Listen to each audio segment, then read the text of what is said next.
やっほー、皆さんこんにちは、くみです。今回の動画も見に来てくれてありがとうございます。今回は私のポッドキャストエピソード21撮っていきたいと思います。今日の日付は9月の18日です。9月18日の木曜日にこのポッドキャストを撮っています。みんな今週どうだった？はい、私はね、前回と同じですね。特になんか変わりなく、生徒さんと会ったりとか、ジムに通ったりとか読書をしたりとかお料理教室に行ったりとか、そんな感じで自分の趣味を楽しみながら毎日毎日充実した日々を送っています。はい、今はねやっぱり涼しくなってきたとはいえまだ暑いんですが、だんだん日本はちょっとずつね涼しくなってきていて、食欲の秋、スポーツの秋、読書の秋って言われるように、秋は何をするのにもちょうどいい気候というか、暑くなく寒くなくね。で、私も昨日ショッピングモールに行ってきたんですけど、ちょっと読書の秋だなと思って本を一冊ゲットしてきました。世界の一流は休日に何をしているのかっていう本ですこれをちょっと面白そうだなと思って、これが一番目に入ったので、これをね今日から読み始めていこうと思ってるところです。年収が上がる週末の過ごし方、面白そうじゃないはい、これをちょっと読書の秋ということで読み始めようと思ってます。そしてね、昨日は無印に行ったんですけど、久しぶりに。そしたら焼きりんご味とかかぼちゃ味、あとはさつまいも味のバームクーヘンが売ってて、これはもう買うしかないと思って買っちゃいました。そんな感じで、秋ってめっちゃさ、美味しい食べ物もいっぱいあるし、旬の食べ物もねたくさんあって、そろそろ私もなんか松茸ご飯とかサンマとか食べたいなって思ってます。はい。で、今日のポッドキャストでは日本の YouTube ですごく話題になっている論争についてみんなと一緒にシェアできたらいいなって思っています。はい。それは何なのかっていうと、聞いたことあるかどうかわかんないんですが、日本ではよく言われる蛙化現象っていうものについてめっちゃいろんな YouTuber さんがいろいろ意見を言ったりしてるんです。で、その蛙化論争についてだったり、あとはどこからが浮気なのかとかね、そういうのとか、あとは元彼とよりを戻すのはあり派かなし派かみたいな、そういうのとかいろいろ日本の YouTube で話題になっているテーマについて、今回はもう本当に私の個人的な意見をお話しできたらいいかなっていうふうに思っています。はい。楽しそうじゃない？みんなもぜひこの私のポッドキャストを聞いて、いろいろ思ったことをねコメントで今回たくさん残してくれると嬉しいです。はい。そもそもこういうのって海外の YouTube では話題になったりするのかな？テーマとしてなんか出るのかな？どうなんだろうって思うんですけど、私はよくね外国人のポッドキャストとかを見たりするんですけど、蛙化現象みたいなのはあんまり聞いたことないかもしれない。レッドフラッグについて話してる動画とかはめっちゃ見るんですけどなんかそういうのはよく見るけど、蛙化現象について話してるのは見ないなと思います。はい、今回も皆さん最後まで楽しんで聞いてもらって、そしてチャンネル登録忘れずにお願いします。はい、じゃあ早速本題に入っていきたいと思います。まずですね、蛙化論争についてちょっとみんなと一緒にお話ししていきたいんですけど、蛙化論争ってか蛙化ってなんなんっていう話じゃないですか。で、蛙化についてちょっとみんなに紹介したいんですけど、蛙化っていうのはもともとはなんかさ、例えば私の好きな人がいます。で、私ずっとその人のことが好きで、だけどその人も私のことが好きって分かった瞬間に私の気持ちが冷めちゃうこと、その人が私のこと好きって分かった瞬間、なんかちょっと気持ち悪いかもってなっちゃうこと、これを蛙化って言うんですね。結構残酷ですよね。はい。でも最近ではね、それがなんかその相手が私のことを好きって思ってくれた、で気持ち悪いって思っちゃった、これだけじゃなくて、なんか本当に相手のいろんな行動に対して、例えば相手がめっちゃ一生懸命走ってるのを見て、なんか気持ち悪いって思っちゃう、で気持ちが冷めちゃうことを蛙化って言ったり、もういろんな相手の行動に対して、全ての行動に対して蛙化っていう言葉を使うようになったんですね。はい、わかりますか、言ってること。で、今日はちょっとその蛙化、日本でよく言われてる蛙化、他にどんな行動があるのかをお話ししていきたいんですけど、結構残酷ですよ。はい、みんな用意はいいですか？心の準備大丈夫ですか？まずよく言われるのは、好きな男性がレストランでお会計をするときにカードじゃなくてお財布をこう広げて小銭をこうやって一生懸命探してる姿とかを見て、ちょっと気持ちが冷めちゃうみたいな、うわ蛙化しちゃうみたいなのとかあとは、まあさっき言った通り、なんか一生懸命走ってる姿とかを見て蛙化しちゃうとか、本当もういろんなことがあるんですね。いろんなことが言われてます。どうですか皆さん、これ聞いてみてなんかこれが話題になるってめっちゃ日本らしいのかな、どうなんだろう。海外の YouTube とかではこういったことって全くテーマになったりしないんじゃないかなって思うんですけど、どうですか？結構ひどいですよねこの蛙化、今言った蛙化の行動たちに共感できますか？共感できませんか？私は私も正直経験があって、自分がなんかいいかもしれないなって思ってた人が自分のことが好きだって分かった瞬間に、あれって、ちょっとなんか気持ち悪いっていうか、ちょっと嫌かもみたいな。なんかその人は私にとって本当に理想の相手だったからこそ、その人が自分のことが好きって分かった瞬間に、すごい自分のものになったって分かった瞬間に、ちょっと気持ちがなくなってしまうみたいな感じ、そうなんですが、私も一回それがあったかな。でもそれって本当に大学生の時とかだし、まだまだ自分も若かったし、だからこそ起こるものなのかなって思うんですけど、はい、私はその彼氏に対して、付き合った人に対して、じゃあその付き合った人が一生懸命走ってる姿を見て蛙化するとか、付き合った人が小銭をこうやってやってて蛙化するとか、そういうのは特になかったです。今までそういう経験をしたことはないですけど、日本ではそういう経験をする女の子がめっちゃ多いんですね。で、今すごい本当に SNS で TikTok とか YouTube とかで、まあ今っていうかちょっと前かな、1年2年前ぐらいかな、結構すごく話題になったんですね、この蛙化現象っていうのが。どうですか？結構残酷だなって思わない？なんか私は一回その自分の彼氏とか、その自分が好きになった人だったら、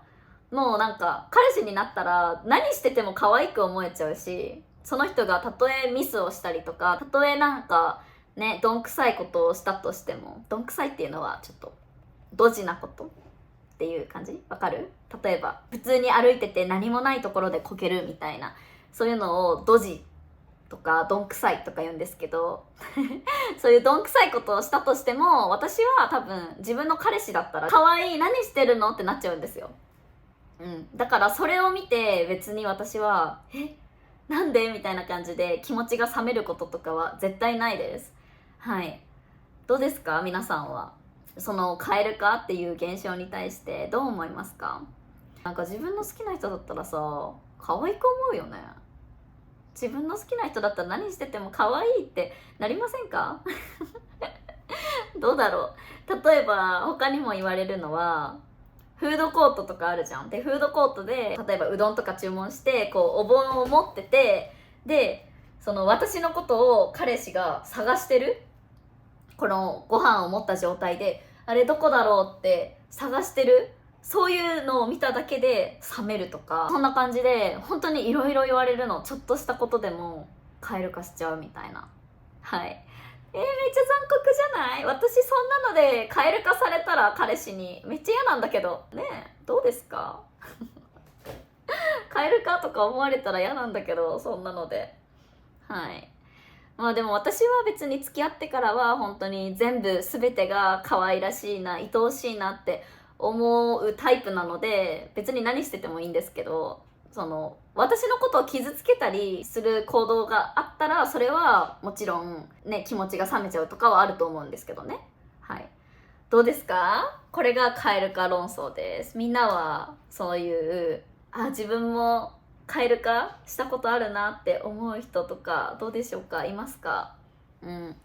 まあ結婚してからとかさは特にもうそんなの言ってらんないよね。結婚したりしたらさ、本当に彼氏の完璧な姿だけじゃなくていろんな姿を見ることになると思うし、パートナーが例えば口開けて寝てるとか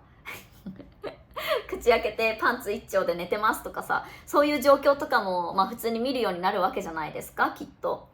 でそういうのでいちいち変えるか変えるかとか言ってたらさ、結婚できないよね。どうなんだろうね今時の日本の子はそういう風にちょっとしたことで変えるか変えるかって言われちゃうので、ちょっと気をつけた方がいいですよ皆さん。もし日本人と恋愛したいなって思ってる子がいたら、もう変える化しやすい子は多分めっちゃ変える化しやすいと思う。でもそういう子ってさ、あれなのかな、なんかそのパートナーに対する理想が高すぎて、多分理想がめっちゃ高いからこそパートナーが自分の理想とちょっと違うことをした時に、なんかやっぱり好きじゃないかもってなっちゃうのかな。なんでだろうね、私はわかんない。でも好きだった人が自分のこと好きって分かってちょっとごめんなさいってなっちゃうことは昔はあったから、それはわかるかな。どうですかみんなはこれが蛙化論争って言われるものでした。で蛙化しちゃったとしたら、もしどうするんだろうね。てか私だったら多分蛙化はしないけど、その行動ちょっと嫌かもみたいな、ちょっとその行動私あんまり好きじゃないかもって普通に多分言うかな。それでなんか嫌いになるとかはないんだけど、それ好きじゃないなって伝えるかな。伝えてあげるのがいいんじゃないでしょうか。それでさ、なんか勝手にどんどん冷められて、もう別れましょうとかなったら、もうねパートナーもたまったもんじゃないですよね。結構残酷だなって思います。私はちょっとわかんないです。この蛙化はあんまり同感できない。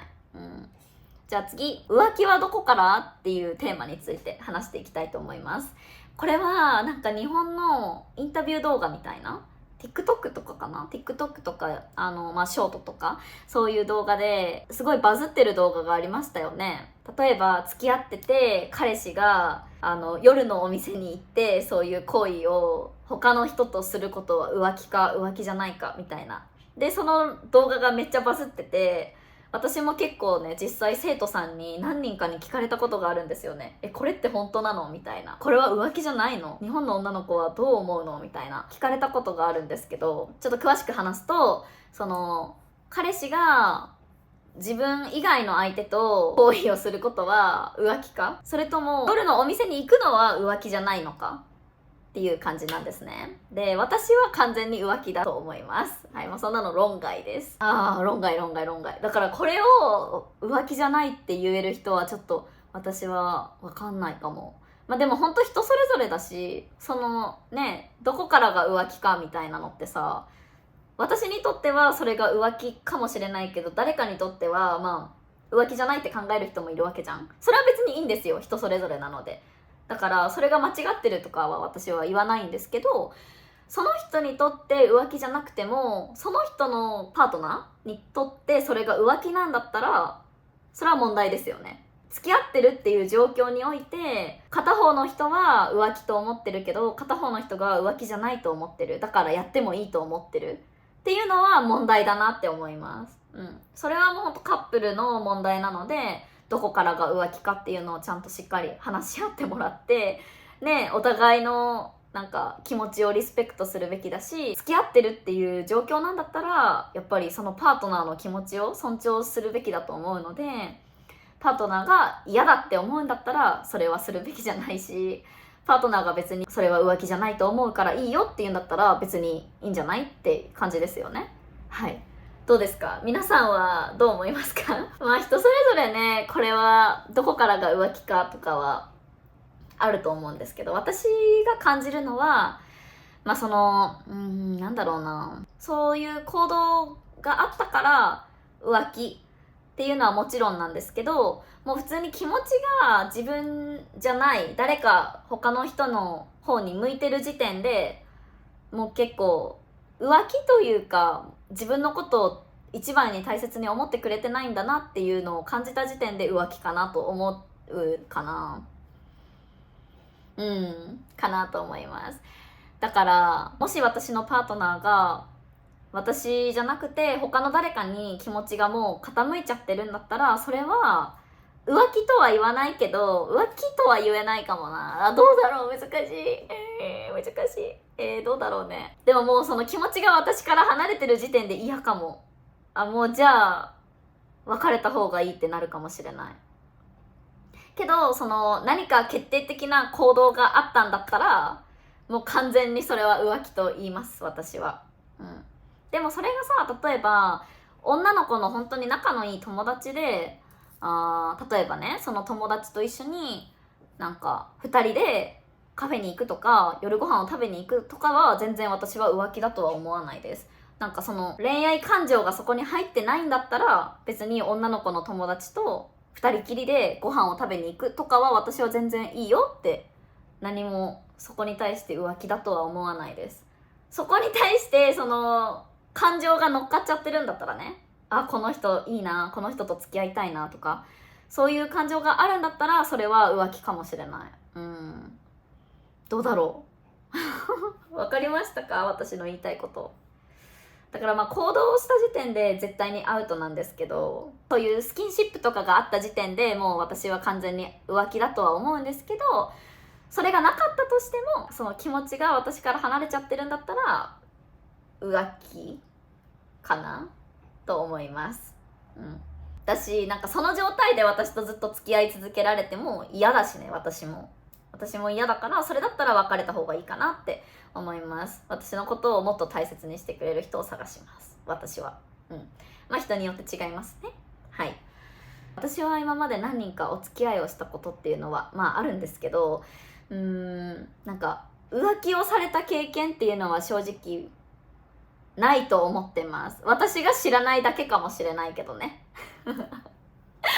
私が全く知らないだけで私の彼氏さんたちが浮気をしてた可能性はあるかもしれないですけど、わかんない。だけど今までそういう経験はないんですね、実際。だからわかんないけど、一回その浮気とかをされて許せるか許せないかっていうのも結構ね、日本では論争なんですが、私は絶対許せないですね。絶対許せない。はいなのでなんか一回浮気された経験があるけど、やっぱりその彼氏のことが好きだから別れられないみたいな。でだからずっと付き合い続けるっていう女の子も中にはいるんですけど、私は絶対なしですね。はい。もう浮気したっていうことが明らかになったんだったら、もうその時点ではいじゃあさようならってなると思います。本当に好きな人でもやっぱり一回そういう信頼がなくなってしまったら、それを元に戻すのってさ、難しいよね。なんか真っ白な絵の具に一回黒をちょっとちょんって入れただけでもう真っ白には戻れないじゃないですか。ほんとそれと同じで、一回自分の気持ち、クリアな気持ち、もう完全に 100% 信頼してた気持ちが一回じゃあ浮気されましたっていうのが入ったら、もう完全に 100% そこに戻ることはできないなって思いますね。だから私はそれはなしかな。その浮気をされてもずっと付き合い続けるっていうのはなしかなって思います。まだ経験がないからわかんないけど、どうだろう、みんなはどう思いますかはいそんなことが起こらないといいなと思います、今後も。はい。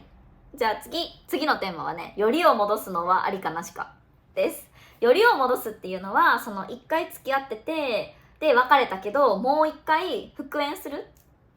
もう一回付き合うことです、同じ人と。それを復縁するとかよりを戻すっていう風に言うんですけど、それはありかどうか。はい。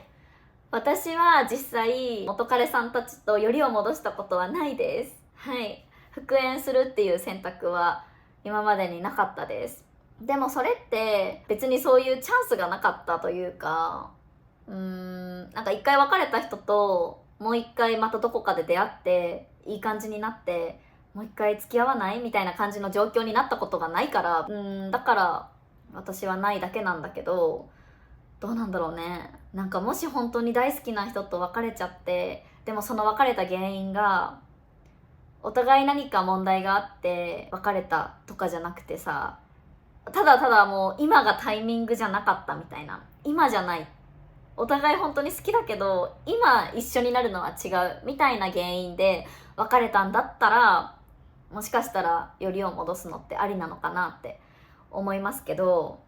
その何かが、例えばどっちかが浮気して別れたとか、なんかどっちかに大きな問題があって別れたとかね、そういう問題があって別れたんだったらよりを戻すのはなしかなって私は思いますみんなはどう思う？難しいよね。なんかやっぱりさ、大人になってさ、人間ってなかなか性格を変えることとかって難しいと思うし、一回そういう問題があって別れたんだったら、その問題を改善してよりを戻したとしても、なんかうまくいかない気がするんだよね、その人とは。って私は思うかな。だからそれだったら私は他の素敵な男性と出会いたいって思うかも。もう一回別れた人はもう過去の人っていう感じで、過去は過去で新しい恋愛を探しに行くかな、私だったらって思います。みんなはどう思いますか？皆さんは復縁、よりを戻したことってありますか？なんかよりを戻すってさ、やっぱり多分安心感もあるんだろうね。お互いもともともう知ってる人だから、なんかすごい安心するな、落ち着くな、やっぱりこの人がいいなって思うこともあるのかもしれないけど、けど私はやっぱりなんかうまくいかない気がするな。でもうまくいってる人もいるからね、実際。その一回別れたけどよりを戻して結局そのまま結婚しましたとか、そういう人もいるじゃん。だからね、結局は何事も人によりますね。私はうまくいかないと思うだけで、その元彼たちとどうでしょうか